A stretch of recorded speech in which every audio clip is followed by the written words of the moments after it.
بسم اللہ الرحمن الرحیم رب اشرح لی صدری ویسر لی امری واحلل عقدۃ من لسانی یفقہوا قولی۔ اللہ تعالیٰ ہم جو بھی بولیں اس پہ ہمیں بھی عمل کرنے کی توفیق عطا فرمائے، اور جو سنے اسے بھی عمل کرنے کی توفیق عطا فرمائے، اور اللہ تعالیٰ آمین ہمارے لفظوں میں اثر پیدا کرے تاکہ اگلے کے دل آمین۔ تک پہنچا کرے۔ آمین۔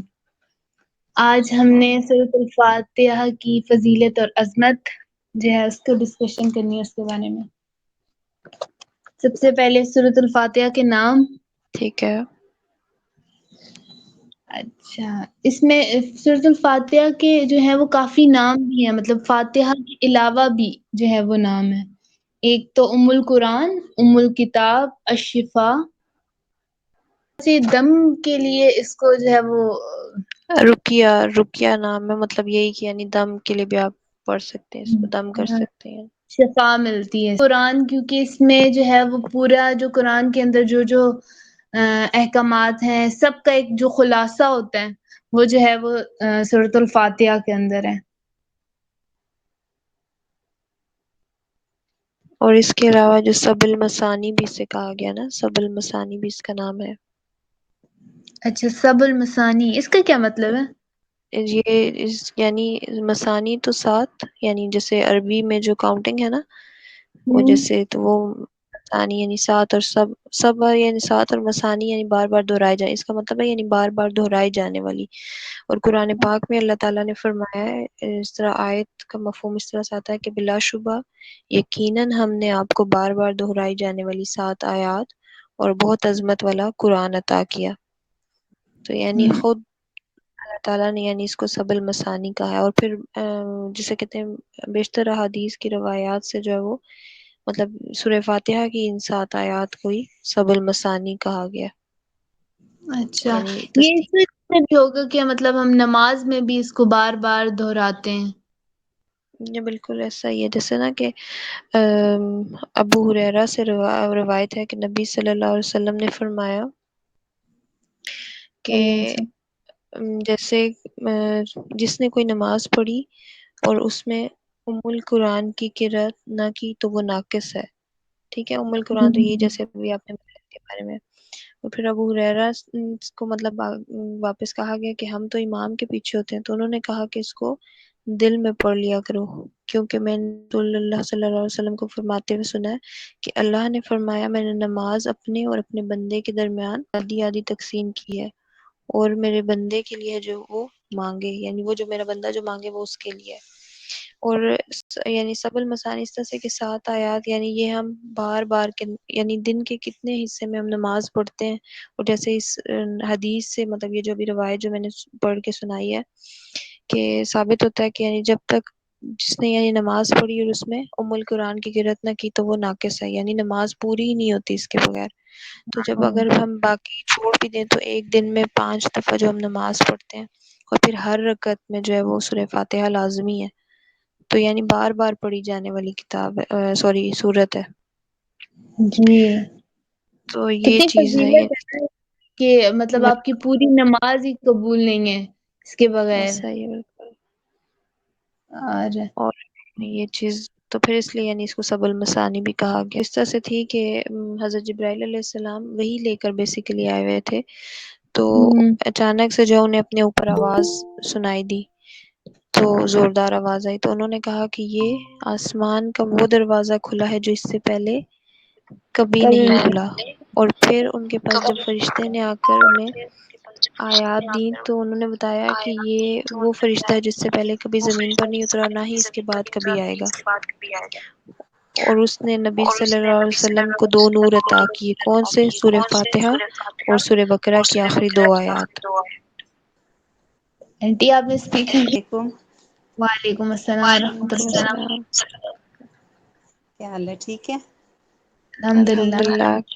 کہاں غائب تھی آپ؟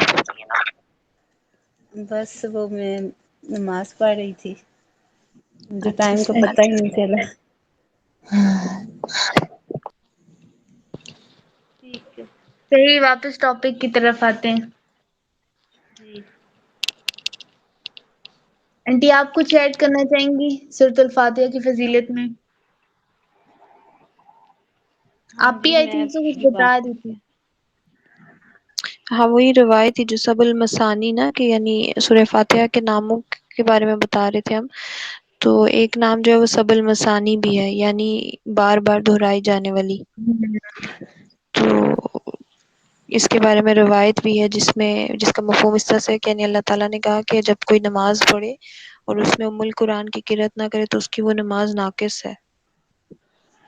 تو لہٰذا یعنی ضروری ہے، لازم و ملزوم ہے، اور پھر بار بار دہرائی جانے والی ایسے کہ اگر ہم باقی عام روٹین کو چھوڑ بھی دیں تو 5 جو نمازیں جو فرض کر دی گئی ہیں ان 5 نمازوں کی بھی ہر رکعت میں جو ہے وہ سورہ فاتحہ پڑھنا فرض ہے، یعنی وہی بار بار پڑھی جا رہی ہے، اور اس کے بغیر نماز بھی مکمل نہیں ہے۔ تو اتنی یعنی فضیلت حاصل ہے اس سورت کو۔ جی بے شک۔ اور اس کو اتنے خوبصورت طریقے سے اللہ تعالیٰ نے 2 حصوں میں ڈسٹریبیوٹ کیا ہے کہ ایک کے اندر سب سے شروع میں جو ہے وہ اللہ تعالیٰ کی حمد و ثنا بیان کی جا رہی ہے، اور مطلب جیسے مانگنے کے لیے سب سے پہلے بندہ وہ تعریفیں نہیں کر رہا ہوتا، جب آپ ویسے بھی اپنے پیرنٹس سے جب مانگنے ہوتے ہو تو پہلے شروع میں نا آپ ان کی بڑی جو ہے وہ تعریفیں کرتے ہو، پھر اس کے بعد آپ اپنی خواہش کا اظہار کرتے ہو کہ مجھے یہ چاہیے۔ تو اس طرح جو ہے وہ پہلا حصہ جو ہے اس میں اللہ تعالیٰ کی حمد و ثنا ہے، پھر اس کے بعد جو ہے وہ بندہ جو ہے وہ اپنے لیے مانگتا ہے کہ یار اب مجھے یہ چاہیے۔ بالکل ایسا ہی، اور اس کو ہم اس طرح بھی لے سکتے ہیں کہ یعنی پہلے حصے میں جو ہے وہ ایکنالجمنٹ ہے کہ یعنی اللہ تعالیٰ کی جو ہاں جسے کہتے ہیں خوبیاں ہیں، یا جو اس کی قدرت ہے کہ وہ رحمان ہے، وہ رحیم ہے، وہ رب العالمین ہے، وہ مالک ہے۔ تو یعنی ایک طرح سے ہم اکنالج کر رہے ہوتے ہیں اس کی ان تمام خصوصیات اور صفات کو، اور پھر اس کے بعد صفات کا اپنی مطلب بالکل جیسے کہتے اقرار۔ ہیں کہ ہم کے محتاج ہیں، اس محتاجی کو ظاہر کرتے ہوئے ہم پھر اللہ سے واپس مدد مانگتے ہیں اور اس سے اپنی دعائیں مانگتے ہیں۔ ہاں جی بالکل ایسا ہی ہے کہ جب اس میں ہم لوگ اللہ سے مانگ رہے ہیں کہ سیدھے راستے کی ہدایت مانگ رہے ہیں، اور یہ مجھے بہت اچھا لگا تھا نا، جب مجھے مانگتے تو تھے ہم لوگ شروع سے مانگتے تھے، لیکن کبھی اس طرح سے سوچا نہیں تھا نا کہ یہ ہدایت ہم نے مانگی اور اللہ نے ہمیں دے دی ہے، جی اور یہ اب مجھے تو بہت مطلب اچھا لگا تھا۔ ویسے بھی جب مطلب ہم نماز بھی پڑھ رہے ہوتے ہیں نا تو اس میں بھی ایک سورۃ الفاتحہ پڑھتے ہوئے ایک الگ ہی مزہ آ رہا ہوتا ہے۔ اب سمجھ آنا شروع ہوئی ہے تو واقعی کہ لفظ کا پتہ چل رہا ہوتا ہے کہ ہم اب کیا مانگ رہے ہیں اللہ سے، اب ایک یعنی کہ ذرا دھیان بھی ہمارا صحیح ہوتا ہے نماز کی طرف جب ہم غور سے پڑھیں گے۔ بہت اچھا بھی لگا تھا مجھے، اور پھر راستہ جو ہم لوگوں نے کہ انعام کیا، یہ الگ کتنی نہ پہلے بھی اس طرح سے ہم نے لیا ہی نہیں تھا ان چیزوں کو، کہ وہ کون سے لوگ تھے جن پہ انعام ہوا، جن پہ غضب ہوا، جو گمراہ ہوئے، تو کس طرح سے ہم لوگوں نے کچھ چیزیں مانگ لی، کچھ سے پناہ مانگ لی ہے، تو اتنا جی مجھے بہت پیارا لگتا ہے۔ اور پھر جیسے واقعی جو ابھی مطلب میں روایت میں وہ تھا نا کہ اللہ تعالیٰ کہتا ہے کہ یعنی سورہ فاتحہ کو میں نے اپنے اور اپنے بندے کے درمیان جو ہے وہ آدھا آدھا تقسیم کر لیا ہے۔ تو ہاں وہ کس طرح سے ہے کہ جیسے مطلب یہ میں نے کیا کہتے ہیں استاذہ کا یہ ایک کلپ تھا، وہ اسی میں وہ بتا رہی تھی کہ جیسے جب بندہ پڑھتا ہے کہ الحمد للہ رب العالمین تو اللہ تعالیٰ ہاں کہتا ہے کہ میرے بندے نے میری تعریف کی، پھر جب کہتا ہے الرحمن الرحیم تو اللہ تعالیٰ کہتا ہے میرے بندے نے میری ثنا بیان کی، پھر جب کہتا ہے مالک یوم الدین تو اللہ کہتا ہے کہ میرے بندے نے میری بزرگی بیان کی یا اپنے معاملات میرے سپرد کر دیے، اور پھر جب بندہ کہتا ہے ایاک نعبد و ایاک نستعین تو اللہ تعالیٰ کہتا ہے کہ یعنی یہ نماز جو ہے وہ میرے اور میرے بندے کے درمیان آدھی آدھی تقسیم ہوئی، اور میرے بندے نے جو مجھ سے مانگا وہ اسی کے لیے ہے، یعنی پھر جو ہے وہ دعائیں جو ہیں وہ قبول ہوتی ہیں، اور جیسے حدیث سے بھی ثابت ہے کہ سورہ فاتحہ اور سورہ بقرہ کی آخری دعایات پڑھ کے آپ جو دعا مانگیں گے اللہ تعالیٰ وہ قبول فرمائیں گے۔ ویسے تو اس طرح صورت سے میں نا یعنی ہمیں مانگنے کا طریقہ بھی سکھایا جا رہا ہے کہ آپ کو بالکل ایسا ہی ہے۔ دعا کیسے کرنی چاہیے۔ بالکل، یعنی کہ یہ ہمیں سب سے پہلے جس طرح سے کہ وہی ہے کہ تمہاری والی بات ہے، پہلے ہمیں سکھایا گیا ہے، کتاب کھولی ہے، پہلے کیا سب سے پہلے کہ ہم نے کس طرح سے مانگنا ہے اللہ سے، ہم نے ہدایت مانگی، یہ ساری چیزیں پہلے ہی اللہ تعالیٰ نے ہمارے لیے کر دی کہ اب مقصد کیا ہے ہمارا آگے۔ جی، اور کتنا وہ عاجزی کا بھی بندے کے اندر وہ ہوتا ہے نا کہ ہمیں تو ہم کتنے وہ ہیں بالکل ہی کہ ہمیں دعا بھی اللہ تعالیٰ سے خود نہیں کرنے آتی، وہ بھی اللہ ہوں، تعالیٰ نے ہمیں خود سکھائی ہے دعا ہوں، کرنا بھی۔ دعا کرنا، بالکل۔ بالکل یہ چیز بھی، اور پھر وہ جو کہتے ہیں نا کہ اللہ تعالیٰ یعنی ایک ماں سے 70 گنا زیادہ پیار کرتا ہے، تو مطلب ہوں، قرآن پاک کی ایک آیت پہ انسان کو اس چیز کا احساس اور یقین ہوتا ہے کہ واقعی کہ اللہ تعالیٰ نے کس طرح کبھی کسی جگہ پہ مطلب کوئی جسے کہتے ہیں ایک مشکل وقت ہے اس سے نکلنا سکھایا ہوا ہے، کبھی کسی جگہ پہ مشکل وقت آنے سے پہلے ہی مطلب کیا دعا مانگ لو، کس طرح اپنے جسے کہتے ہیں بچاؤ کر لو، یا اگر مشکل میں ہو تو کس طرح مانگو، اور خوشی میں کیسے اظہار کرو، مطلب ہر چیز جسے کہتے ہیں جیسے ایک ماں اپنے بچے کو انگلی پکڑ کر چلنا سکھاتی ہے تو اللہ نے اس طرح ہماری رہنمائی کی ہے۔ بے شک یہ تو سب سے بڑی رہنمائی قرآن پاک کو بھیجنا ہی اللہ تعالیٰ کی ہے، کیونکہ ہمارا عبادت کرنا اللہ تعالیٰ کو کوئی فائدہ نہ دے گا، مطلب اس سے ہم کریں یا نہ کریں اللہ تعالیٰ کی ذات میں کوئی فرق، عزت میں، جلال میں کوئی فرق نہیں آئے گا۔ بالکل۔ بالکل یہ چیز بھی، اور پھر وہ جو کہتے ہیں نا کہ اللہ تعالیٰ یعنی ایک ماں سے 70 گنا زیادہ پیار کرتا ہے، تو مطلب ہوں، قرآن پاک کی ایک آیت پہ انسان کو اس چیز کا احساس اور یقین ہوتا ہے کہ واقعی کہ اللہ تعالیٰ نے کس طرح کبھی کسی جگہ پہ مطلب کوئی جسے کہتے ہیں ایک مشکل وقت ہے اس سے نکلنا سکھایا ہوا ہے، کبھی کسی جگہ پہ مشکل وقت آنے سے پہلے ہی مطلب کیا دعا مانگ لو، کس طرح اپنے جسے کہتے ہیں بچاؤ کر لو، یا اگر مشکل میں ہو تو کس طرح مانگو، اور خوشی میں کیسے اظہار کرو، مطلب ہر چیز جسے کہتے ہیں جیسے ایک ماں اپنے بچے کو انگلی پکڑ کر چلنا سکھاتی ہے تو اللہ نے اس طرح ہماری رہنمائی کی ہے۔ بے شک یہ تو سب سے بڑی رہنمائی قرآن پاک کو بھیجنا ہی اللہ تعالیٰ کی ہے، کیونکہ ہمارا عبادت کرنا اللہ تعالیٰ کو کوئی فائدہ نہ دے گا، مطلب اس سے ہم کریں یا نہ کریں اللہ تعالیٰ کی ذات میں کوئی فرق، عزت میں، جلال میں کوئی فرق نہیں آئے گا، یہ صرف ہمارے لیے ہی بہتری ہوگی۔ یہ تو مجھے بالکل ایسے لگتا ہے جیسے پیرنٹس نہیں ہوتے، مطلب وہ کہہ رہے ہوتے ہیں پڑھ لو بھائی پڑھ لو، تم لوگوں کو جو ہے نا بالکل بھی ہمیں کوئی فائدہ نہیں ہوگا، آپ لوگوں کا فیوچر بن جائے گا تو صرف آپ لوگوں ہوں، کو ہی فائدہ ہوگا، لیکن اس وقت ہمیں لگ رہا ہوتا ہے جیسے ہمارے پیرنٹس کا فائدہ ہے اس چیز میں۔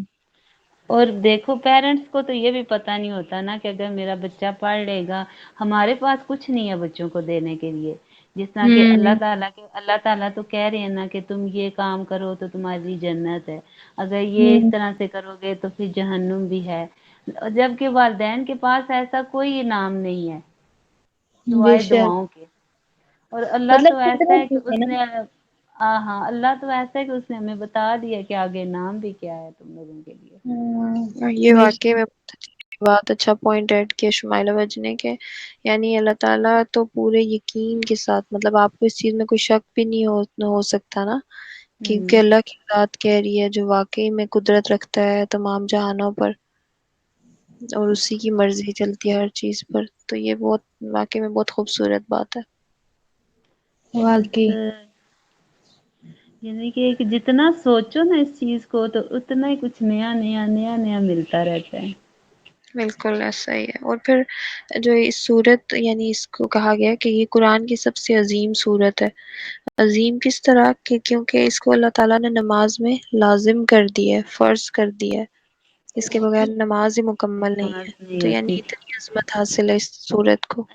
اچھا ایک اور چیز جو مجھے نا ابھی اس کا جب قرآن کا تعارف ہم لوگوں نے پڑھا تھا تو مجھے اتنی حیرت ہوئی ہے، اتنی نئی نئی چیزیں ملی ہیں، میں اکثر سوچا کرتی تھی کہ یہ صورتوں کی کے ترتیب۔ ساتھ مطلب آپ کو اس چیز میں کوئی شک بھی نہیں ہو سکتا نا، کیونکہ ہوں، اللہ کی ذات کہہ رہی ہے جو واقعی میں قدرت رکھتا ہے تمام جہانوں پر، اور اسی کی مرضی چلتی ہے ہر چیز پر، تو یہ بہت واقعی میں بہت خوبصورت بات ہے۔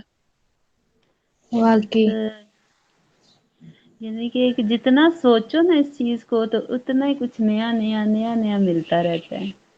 بالکل ایسا ہی ہے، اور پھر جو اس صورت یعنی اس کو کہا گیا کہ یہ قرآن کی سب سے عظیم صورت ہے، عظیم کس طرح کہ کیونکہ اس کو اللہ تعالیٰ نے نماز میں لازم کر دی ہے، فرض کر دی ہے، اس کے بغیر نماز ہی مکمل نہیں نماز ہے، نہیں تو یعنی ہوتی۔ اتنی عظمت حاصل ہے اس صورت کو۔